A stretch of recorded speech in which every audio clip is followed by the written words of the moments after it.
facility. So we do independent living job skills. One thing we do is job training. I'm going to go over the 5 key goals that we have at MasterStem as seen on your screen. Prepare to enter the workforce or higher education. Transition to increased independence. Master basic life skills. Enhance social capacity, and build a strong sense of self. All those things are definitely accomplished daily at Maristem. Thank you. Okay, so I'd like to give a little bit of an overview and to set the stage of what you're going to be hearing us discuss during today's webinar. First, we're going to define the term neurodiversity. And so that might be a term that is new to some of you. We'll go over some common symptoms of different types of neurodiverse conditions, and we'll focus our attention on the strengths as well. Then we'll go into inclusive practices. And so Harry and Eric will be assisting me with going over on topics such as preparing to hire individuals, the hiring process itself, onboarding, and ways that you can retain these very gifted employees. And then we'll go over just a few examples of inclusive practices that a lot of organizations have come on board to really make a proactive effort to try to recruit and hire individuals who are neurodiverse. So now let's begin by turning our attention to the term neurodiversity. The neurodiversity is the term used to describe natural variations in the human brain. So most people are neurotypical, meaning that their brain functions in the way that society expects it to function. But an estimated 1 in 7 people have a condition that is considered to be neurodivergent. And so this results in differences in the way that we think, we process information, the way we learn, and as well as the way that we behave. Now, the term neurodiversity is now commonly used to describe a category of workplace diversity and inclusion focused on including people who are neurodivergent. And we thought that this would be a great topic for this month, especially because this month we celebrate autism awareness. Although there are many different examples of what constitutes forms of neurodiversity, today we're going to focus on just 3 common examples. One is autism spectrum disorder. The next is attention deficit hyperactivity disorder, or ADHD. And there's 3 different types of ADHD that you might not be aware of, but one is inattentive type. So I actually have been diagnosed with the inattentive type in my older years. The next one is hyperactive type. So those are individuals who primarily have the different conditions that constitute hyperactivity. And then the combined type. So I actually have 2 sons who have the combined type of attention deficit and hyperactivity disorder. So they exhibit both some issues with hyperactivity, but also issues with inattentiveness. And then the last condition that we're going to be talking about today is dyslexia. Now, we are talking about neurodiversity and inclusion in the workplace for various reasons, but one main reason is to bring awareness to the common characteristics among the neurodivergent population. So there are a lot of misconceptions and at times fears and biases surrounding disabilities, but especially what we call the invisible disabilities. And again, today we're just focused on the neurodiverse types of conditions. So we're going to be talking about things to bring awareness to common characteristics among the different conditions that we're referring to today, and also to help individuals understand the challenges that individuals may experience. And I emphasize the word may because every individual is unique. And so even though I have ADHD, what challenges I might experience might be completely different than other people with the same condition. So it's important to recognize that every individual has different experiences, even if they have the same neurodiversity condition. Also, we want to acknowledge that every individual is unique. So what might be strengths for me might not be the same strengths as someone else who has ADHD experiences. And we want to embrace the positive characteristics that make neurodiverse individuals that they possess. And that will help to break down some of the stigma and the stereotypes involving individuals who are neurodivergent. And lastly, we want to learn how to be inclusive in workplace actions. And so that includes things like recruiting, interviewing, onboarding, retention, and just the overall culture of the organization. So I'm sure that many of you have read or heard about research regarding the benefits of having a diverse and inclusive work environment. After all, you all are listening to a Society of Diversity webinar, and probably many of you have the credentials set just as I do through this organization. But I just wanted to emphasize that having an inclusive environment, having a diverse environment of individuals with different races, different faiths, different abilities, it enhances the organization. And some of those benefits include enhancing organizational culture and climate, fostering a sense of value among all employees, having a positive effect on the workplace and the customer, especially within a customer service oriented business. So lots of research has shown that customers want to do business with people and organizations that look like them or experience things the way that they do. And also it receives the inherent social benefits of creating and sustaining an inclusive workplace. So at this moment, I want to invite you all in the chat box to make a note. Does your organization currently have any programs for the neurodiverse population? And so, Eric, I can't see the notes, but if you want to, if anyone happens to mention that they do, that's awesome. But if you want to go ahead and mention maybe the organization you work for, and if you have that program in place, that'd be awesome to be able to see, just to get a sense for those of you who are tuning in right now, if you have something already. Julia, it's quite the pull. Things are flying in. Yes, we've got programs. Not really. No, we're beginning one. This group is, well, some folks don't even, they're not even sure. So that's a good. Okay. We're covering yeah. And that's good to bring up, Eric. Some companies might not be, or some employees within the organization might not be aware of programs that they have specifically for this group. And if that's the case, I would invite you to contact your human resources department and to find out, because if they do and you're not aware, it might be that a lot of employees aren't aware, or applicants are aware of the program, and maybe they could do something to make that more visible to everyone. Thank you for that. Okay, so now what I want to go ahead and is turn it over to Harry and Eric to talk a little bit about autism spectrum disorder and some of the characteristics that are commonly found in individuals with autism. Thank you, Julia.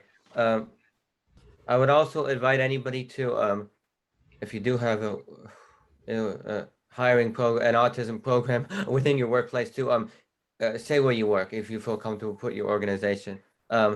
So on your screen, we're going to go over social, emotion, reciprocity, nonverbal communication, relationships, and repetitive behaviors. So I know Eric will go over some of those, but I'll just mention that social, emotional, reciprocity, and nonverbal communication. Many people with autism have trouble to communicate. One thing is with their eyes, so they might not look at you, but that doesn't mean that they are not talking to you or that they are not focused on what you have to say. Also, taking things literally. So many times in the workplace, they're in the lunchroom, we're joking around, we're making jokes. The person with autism may take that seriously, like you're actually giving an instruction or meaning something. Discomfort with changing workplaces is a big thing. So many times the individual will have a discomfort if you change the workstation frequently, or if you have them at different locations, and especially if it's not specified when they were hired or there isn't a meeting about it. And then they have many sensory sensitivities. So that could mean anything from different jobs, such as a warehouse job where their lights are bothering them, to too much noise and they may need to have noise canceling headphones. So it's really about asking the individual what they need and really starting a communication. And then things like repetitive behaviors like headbutting, like I might have tics, and stuttering is a big thing. So some people might need more time to get through what they're saying because they do have a stutter.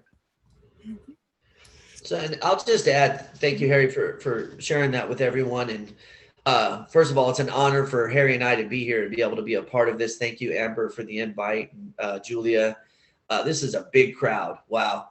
From all over the country. And so I just want to kind of share something with the group just so that we're understanding where Harry and I are coming from. So Harry and I were asked to build a program through the school Meristem called the Transformative Autism Program. And I think Amber's helping you guys have access to that program. It's a training program for any organization that wants to start a neurodiversity hiring program, or just actually there's a lot of content that would just help you just get a feel for kind of what we're doing today with Julia. And so that is there for you. And all of the people that answered that question, Julia, any of you could just do this training. It's only 4 20-minute video modules, and it'll at least give you guys a sense that you're moving in that direction. So we invite you to do that. I just wanted to point one thing out. Harry was talking about the social emotional reciprocity, and I just think about the spectrum, and we're going to say the spectrum of neurodiversity, because what Julia's sharing, even though you got these labels, ADHD, autism, what we're finding is it's all a challenge, right? Just, it doesn't matter really where you're coming from. There's things that are common in terms of feeling challenged by social situations. And you might have somebody in the lunchroom who's really uncomfortable with all the laughing and taking it very literally, but you could also have someone who's neurodiverse that wants to be so involved, they just take it over the top, and then everyone's uncomfortable because that person hasn't learned how to kind of gauge the hidden, that's too much, that's not enough. And our willingness as organization, as human beings, to not like say, get this guy out of here, they don't understand lunchroom, norms.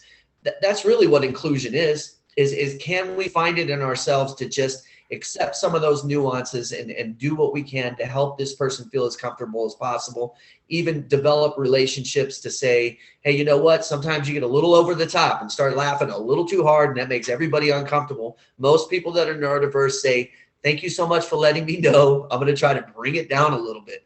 That's inclusive. Just wanted to throw that in. We can keep rolling. I appreciate that. And I appreciate Harry talking about just some sensory things that could be an issue. Even for me, strong odors, strong perfumes can cause an issue for me. Loud noises absolutely can cause me to lose focus. And that's why I do wear actually headsets for work, because to not get so distracted with noise around me. So I just wanted to bring that out, because some of the things that we're talking about and some things that you can incorporate and allow individuals to be able to utilize to make their work situation better for themselves can be something that can benefit all employees in the organization. So some individuals, for example, don't like the perfumes will give them migraines. So or loud noises will, cause the customers to hear what's going on in the background. So it'd be a good policy to put in place to, to have areas where you are quiet. So I wanted to just mention some of the strengths of individuals with autism, and I'm not going to go over every single one of them because, again, you'll have copies of these handouts, but attention to detail is one of those areas that is a big strength. And so if you've got a position that involves a lot of attention to detail to review things, it has to be exact. This is probably a very good position for someone on the spectrum. They're able to become experts in areas because if they do find an area that's very interesting to them, they really learn a lot about that particular area. For me, when I find something that's very interesting, I tend to hyper focus and really tune into that particular area. They're very creative, find novel approaches to figuring things out. They have a huge tenacity and resilience and a huge level of integrity and reliability. So really some wonderful characteristics, things that you would want to find in your employees. As far as individuals with ASD or autism spectrum disorder, I just wanted to point out one way that you could break down these barriers or stereotypes or stigma involving individuals who are neurodiverse is to keep in mind that there are a lot of successful people out there, whether it's employees or people in the different professions that have autism. So I just wanted to point out some people that you might be familiar with that are prominent out there, very successful. Actors like Dan Aykroyd, Jerry Seinfeld, inventors, scientists like Charles Darwin, Albert Einstein, Nikola Tesla, Sir Isaac Newton. And you see their artists and writers like Hans Christian Andersen, the famous children's book novelist, Andy Warhol, Emily Dickinson, Mozart, and entrepreneurs that I'm sure you're familiar with, Bill Gates and Steve Jobs. So again, very successful individuals. Now I want to turn my attention over to ADHD, attention deficit hyperactivity disorder.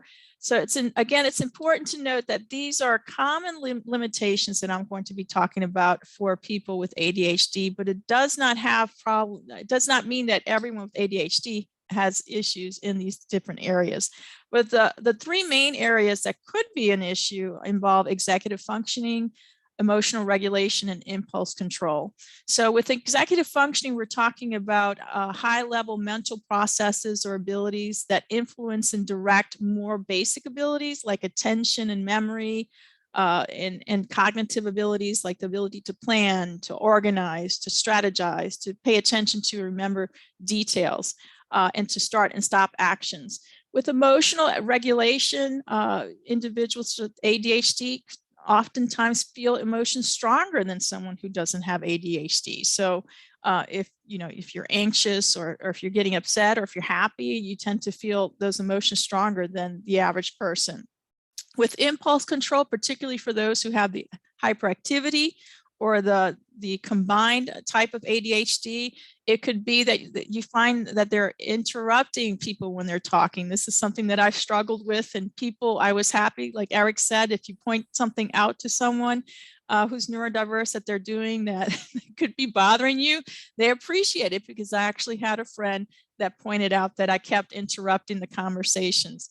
And so that is something that I'm mindful of. And I've gotten a lot better over time, but sometimes I'm just so excited that it's almost painful not to speak up.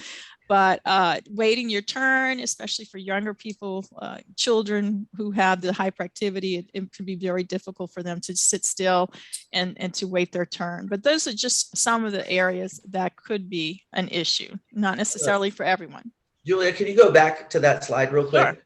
I just want to ask ourselves a question, or you guys can remember the three things that were there. It was executive functioning, impulse control, there you go, and emotional regulation. It looks like Gina said that is totally me. So what I was going to point out is, everybody on here, raise your hand if you have not had, because we want to see who hasn't been through this, where it's 8 o'clock in the morning and you realize that you don't have that thing that you were supposed to have, the food, the clothes ironed, something is not right, and that you have an emotional breakdown and you end up doing something impulsive all within the span of 5 minutes, and you look around and you just hope nobody saw you do it, because we're quote unquote able to get by without having those issues. And I just think when it comes to inclusion for so many of us, so many companies, this really isn't rocket science. This is us being willing to kind of look at us and say, we all go through these three main things that folks that are neurodiverse.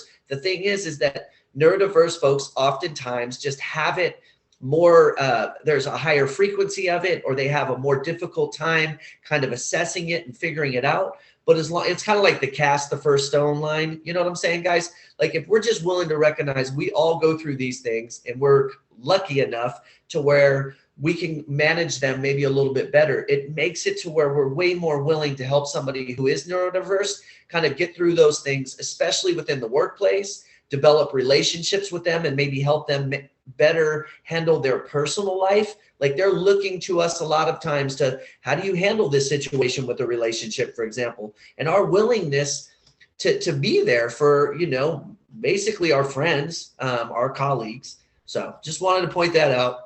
Oh, thank you. I appreciate that.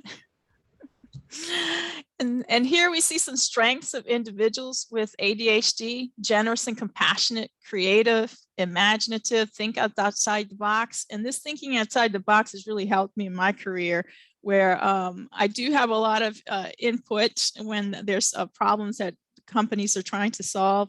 And that's why I'm such a good person in this consulting role that I'm in, because I'm able to see what organizations are doing and see from different standpoints, different views, and really assist them in bettering the tools that they have currently in place. Hyper focus, I mentioned that could be a very good thing, but at times it could be difficult, because I tend to hyper focus, especially when I'm very interested in something that I'm working on, something that's challenging me, something that I enjoy.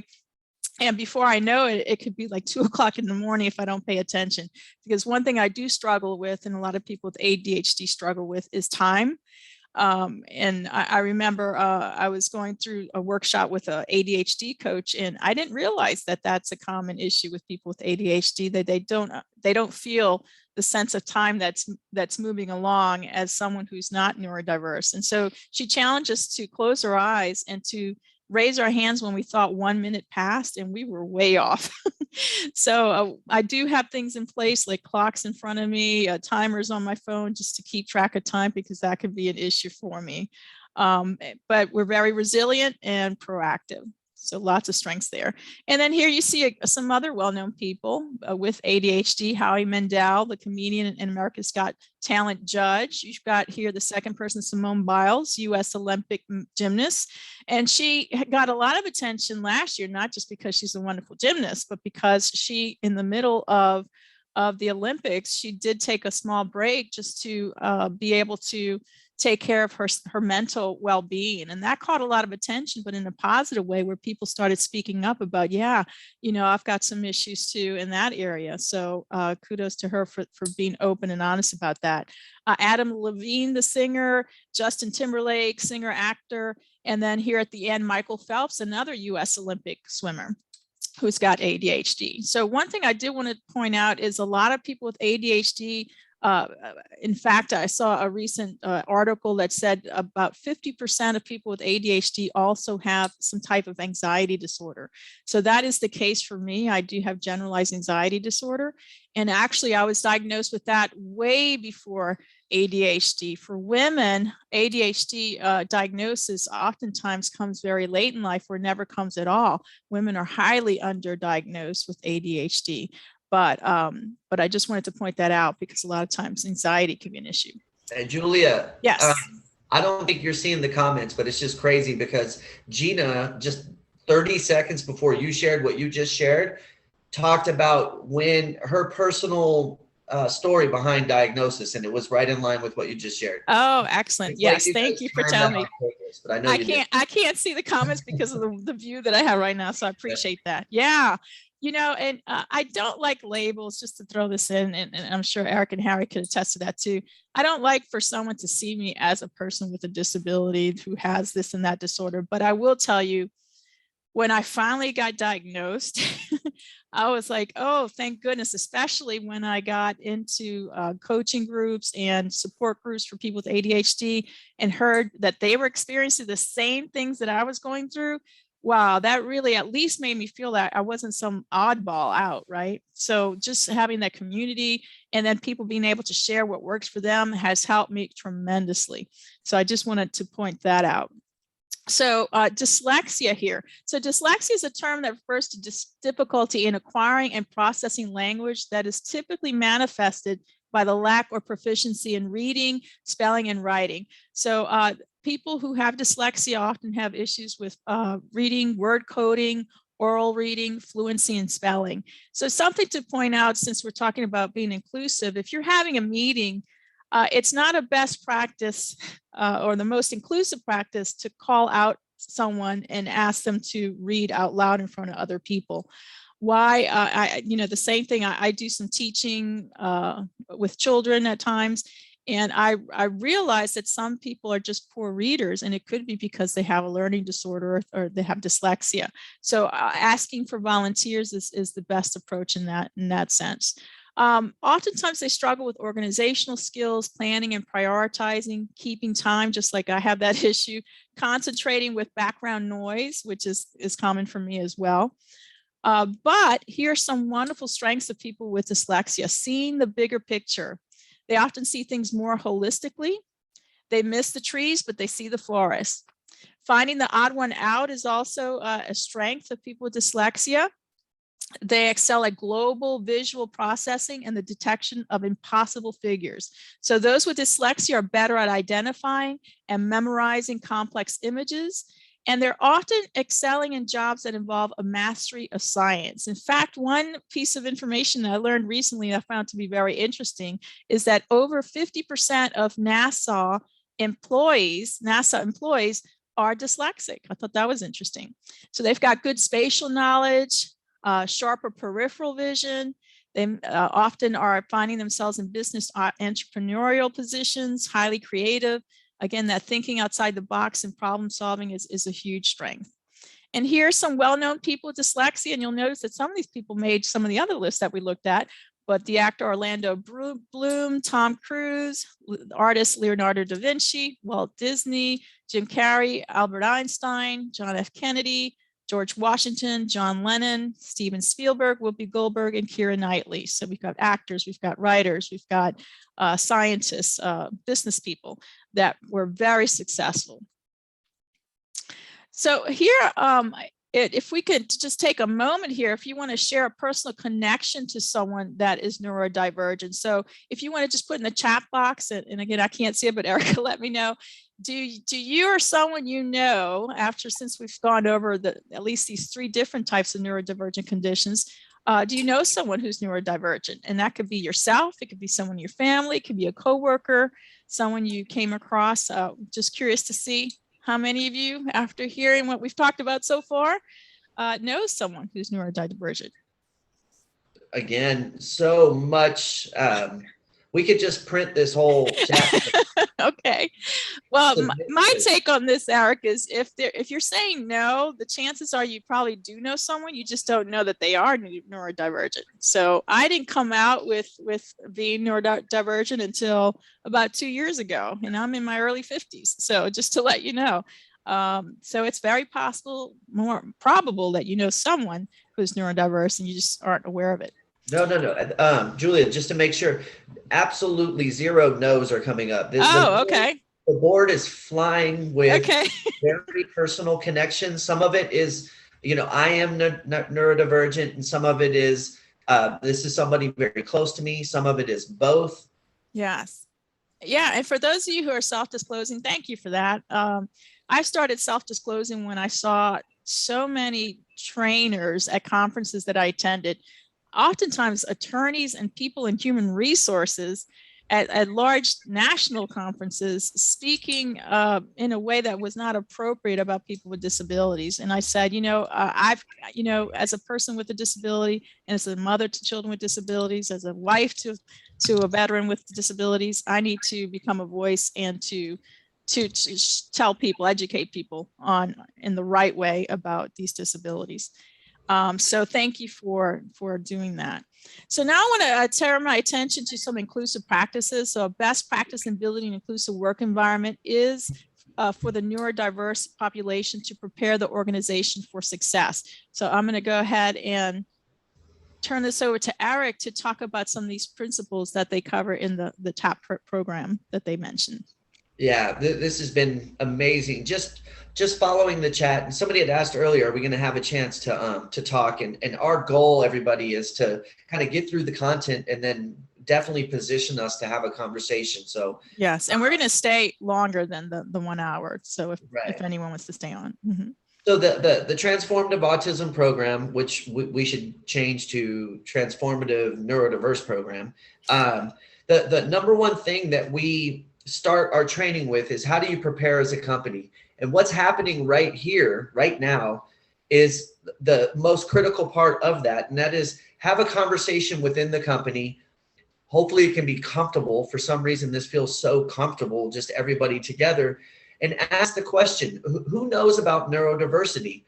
And it's amazing what starts to come out, and people start to realize, my gosh, man, there's so much that we already know. We don't necessarily need a pro to come in and talk to us about neurodiversity. We have people right here among us that this is something that's impacting them on a daily basis. There's stories, there's successes, there's challenges, and use that education to start to break some of the myths or the barriers to us being open to bringing people in to our organizations that are neurodiverse.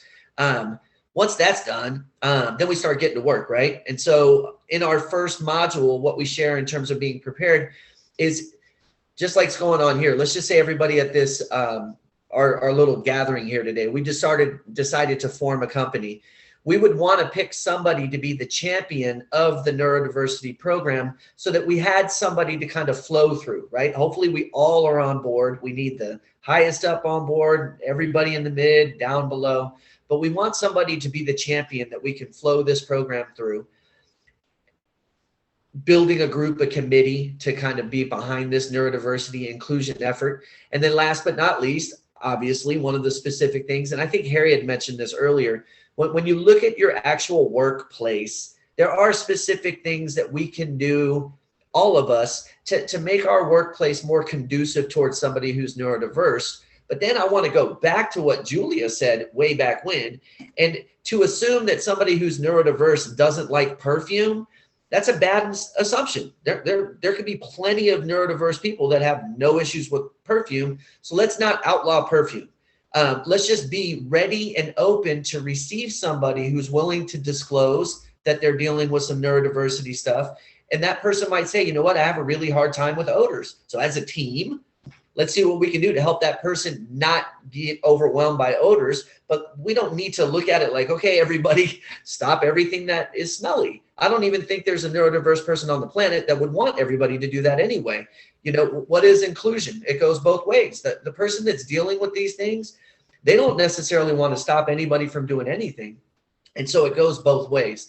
But designing the workplace is a lot more than just that conversation. There are physical things that we can do to help people who are neurodiverse stay focused better. For example, where they're positioned in a workplace, especially if it's an office workplace. But then again, like I said earlier, that there's a lot of things that you can do to help me focus better, right? And I'm quote unquote neurotypical. So yeah, I think we can keep rocking if we want, Julia. The next part of our training, everybody, really dives into the hiring part. When thinking about somebody who is neurodiverse, Harry and I specialize in quote unquote autism, but neurodiversity really does kind of cover the gamut. There's a lot of things that we've learned companies can do to really let the neurodiverse population know that you're genuinely inclusive. And it starts with speaking the language of a neurodiverse person. Just in your job postings, there's things that you can put into a job posting that make it really clear that you're not just talking the talk, that you really understand. This gets back to the education part. If we were a company right here, we have 30 people on this call that are neurodiverse. And we would say to those 30 people, let's write up the most perfect job posting ever, to where if you were to read that, you would say, oh my gosh, this company understands me and really wants me to apply, right? So here's just an example of how that might look. But every company is going to be unique depending on who that team is that wants to develop that. This should be your language going to your community. I don't suggest that you cut and paste what we have, but feel free, cut and paste what we have. That's a start, right? And then just talking about job duties and qualifications. It's another thing that a lot of neurodiverse people struggle with is abstract language, right? We know this, like assumptionary language, abstract language, know all the big words. If you don't know all the big words, you're not a good fit. And all of that really presents a problem for the employer who, in our opinion, the employer is looking for somebody who can effectively do the job well. As an organization, we can get better at accepting neurodiverse people that come into our workplace. And so we really need to focus on what is the job and how do I determine whether or not you can do that well. And so just looking at traditional versus recommended here is an example to jump into that. Our training gets a lot more into it, but we found organizations that we've worked with so far really appreciate it. Adapting the application process. This is a big deal. Again, we could have people that are on this call right now explain what this is. So for a lot of us, it's, kind of speaking to the choir, but the application process can be very overwhelming for somebody who is neurodiverse. Just think about all of those things that we've talked about already. And so how willing are we as organizations to adjust how we do the application process to make sure that you can effectively and successfully apply? Once we make that decision as an organization, on the front end, it might be a little bit extra work, but in the long run, what we're going to do is prove that we're more inclusive because we are getting more applications. And not only are we getting more applications, we can prove that we actually helped get those applications into our community to make decisions about the next steps in the hiring process. So now I wanted to point out here, Eric, that especially if you are a federal contractor, the agency that oversees federal contractors, the OFCCP, would expect that your websites have a prominently displayed statement letting individuals with disabilities know how they can request some assistance in that application process. So that is a best practice for all companies to do, but that is something that, especially if you're a federal contractor, that they're going to look at if you ever get selected for an audit. So just something to interject there. Thank you. Interject away. Harrison, is this where I stop and you jump in, sir? Yes. Thank you, Eric. I have it here that you continue, but I'll just jump in. Go ahead. Adjust the interview process and assess the candidate. So adjusting the interview process, there's a few things, there's a few points I'll make here. Adjust the interview. So what we're suggesting, these are just suggestions, although they're highly recommended, right? So the first thing, somebody who is neurodiverse will get overwhelmed by too many people attending the interview. That's the first thing. So trying to limit the number of people who are at the interview. That really depends on the job. Some jobs, and we're saying wide ranging because the person with neurodiversity, sometimes they have a bachelor's degree, right? Sometimes they're going for a very entry-level job right in a grocery store, but sometimes they are working at a higher level job where maybe they have a group interview sort of a thing where they have like 4 or 5 people in a room. That could be overwhelming for the person with neurodiversity. And then even at the most basic job, sometimes they have many different interview steps, like they'll have a pre-phone interview, then they'll have the interview in person, then they'll have a follow-up. There's just 3 or 4 different interviews, 1 or 2 people at the interview. Sure, that's great, but there's too many steps maybe.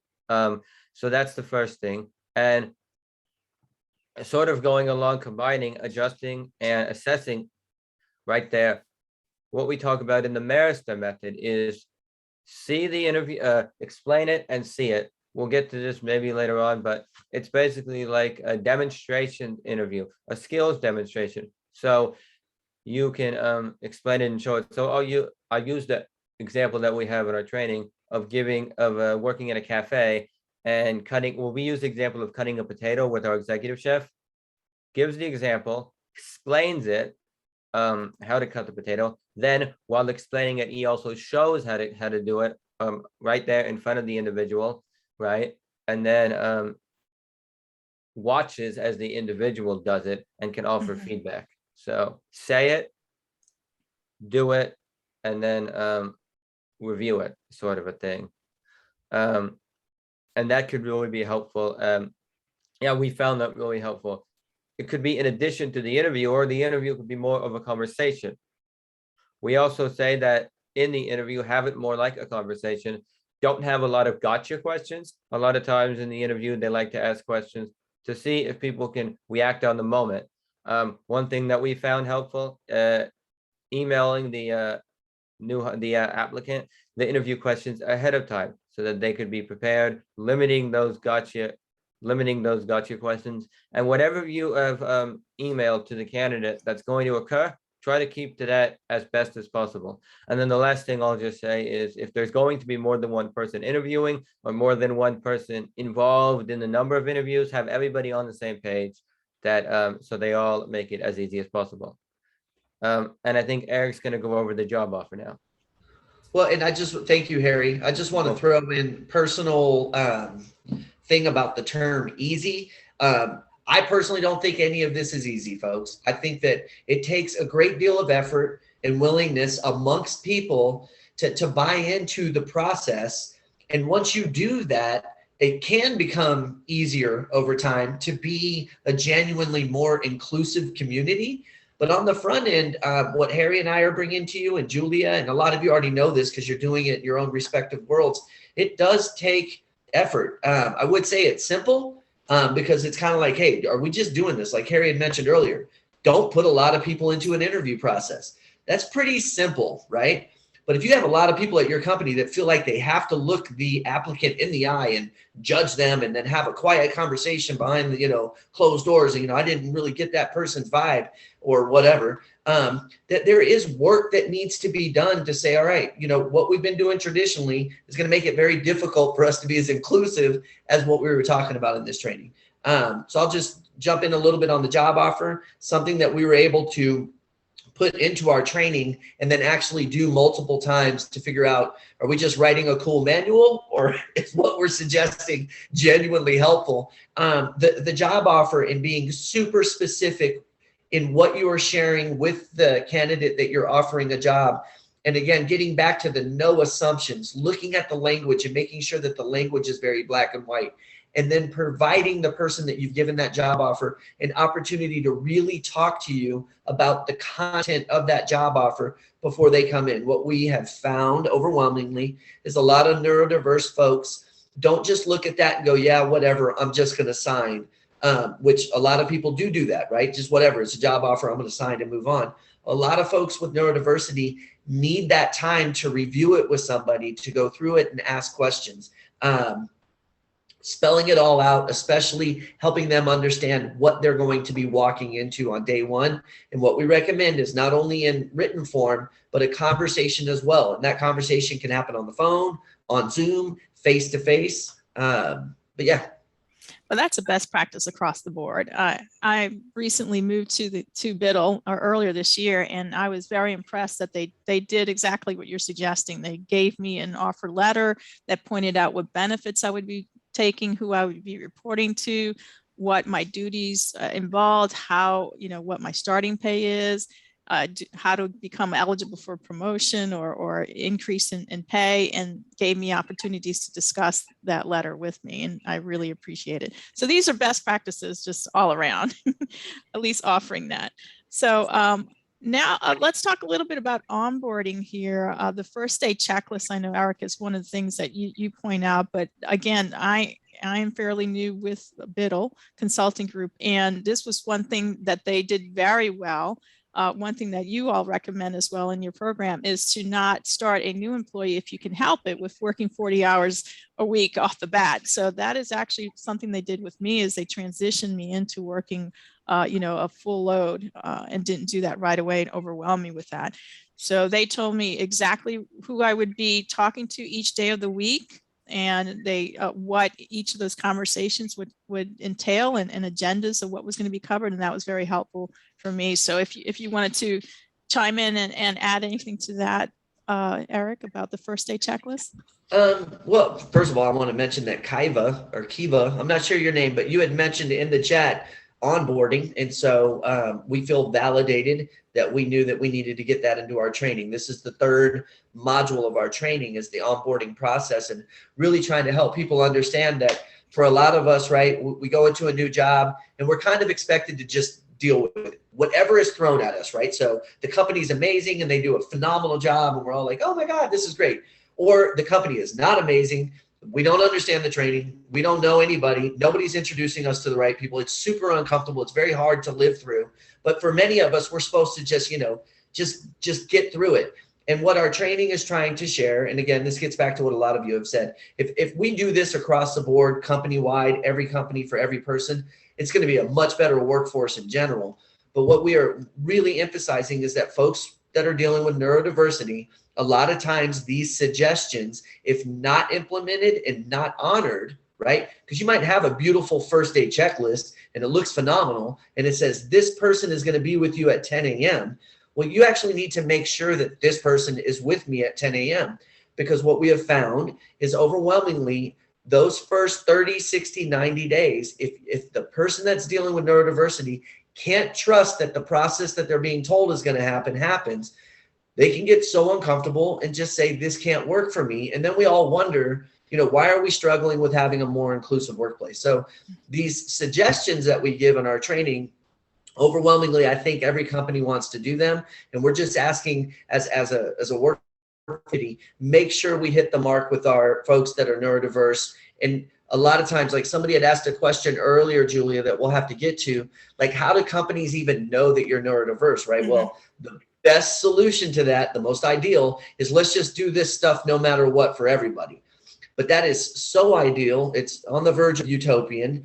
And what we go back to talking about is the more we can open up the discussion about being a neurodiverse, inclusive worksite, the more people that are neurodiverse know I can and should bring up specifically what type of support I need so that we don't have a big guessing game going on.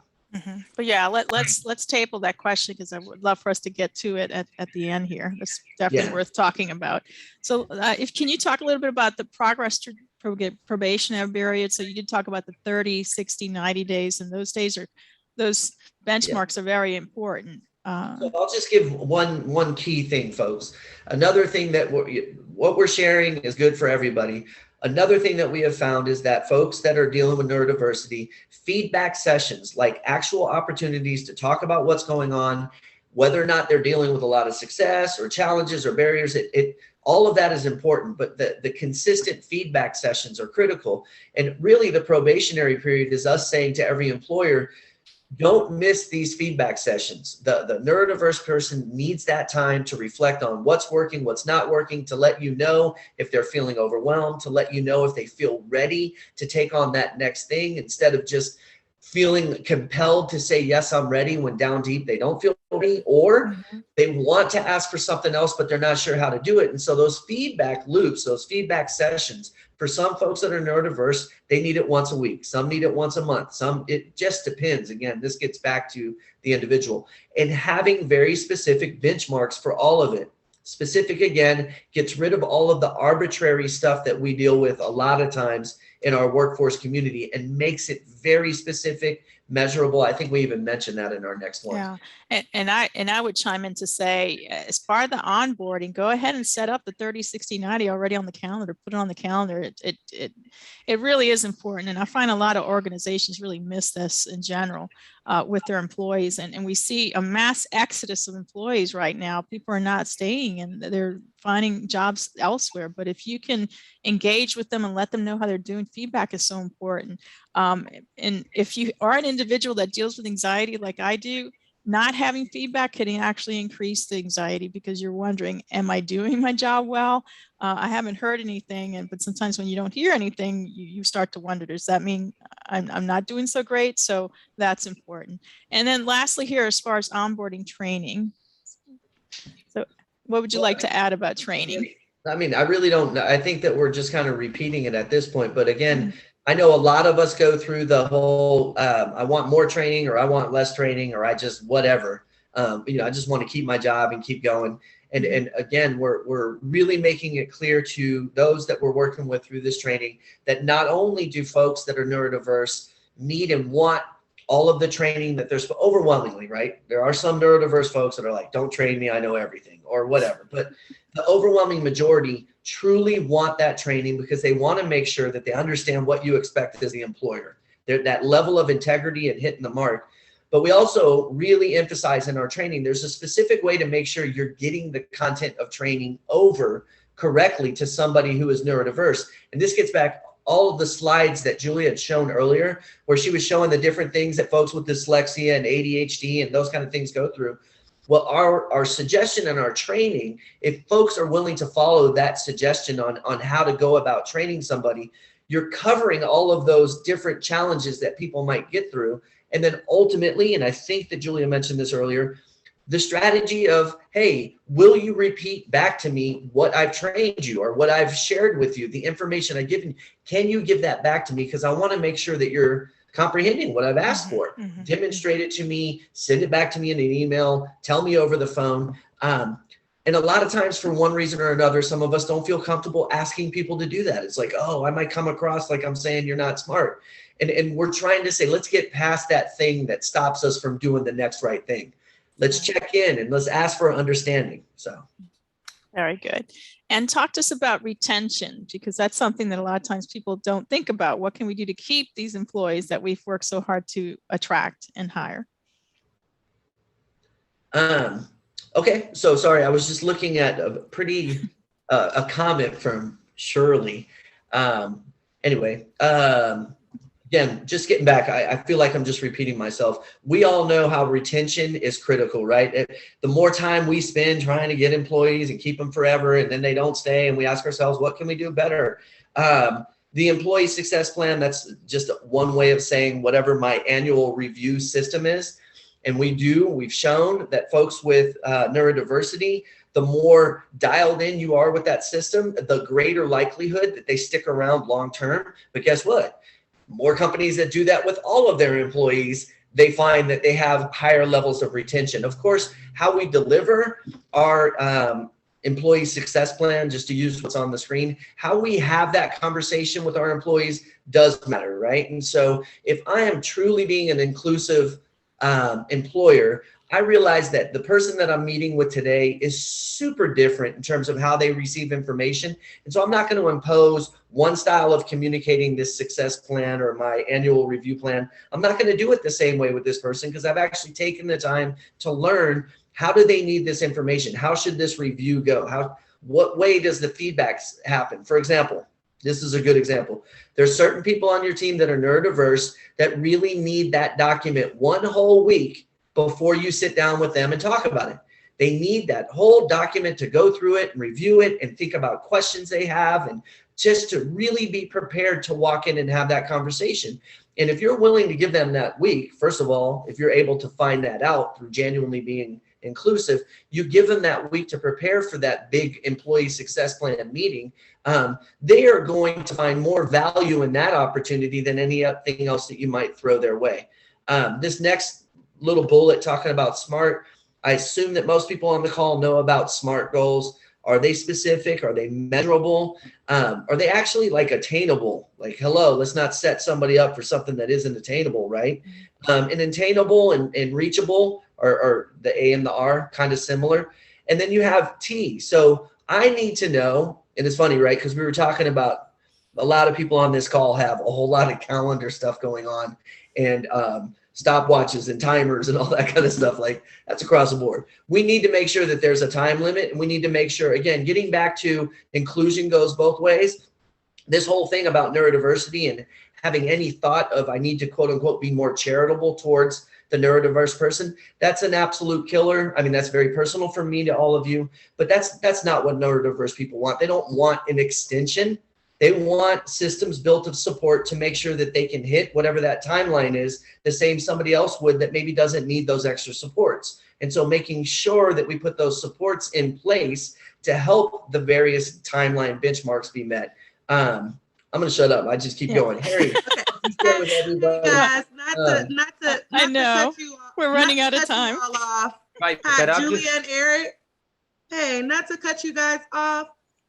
We have a lot of questions in the chat that people would like to get answered. Okay, And sure. for the sake of time, Let's because a go lot ahead. of people are from 1 to 2.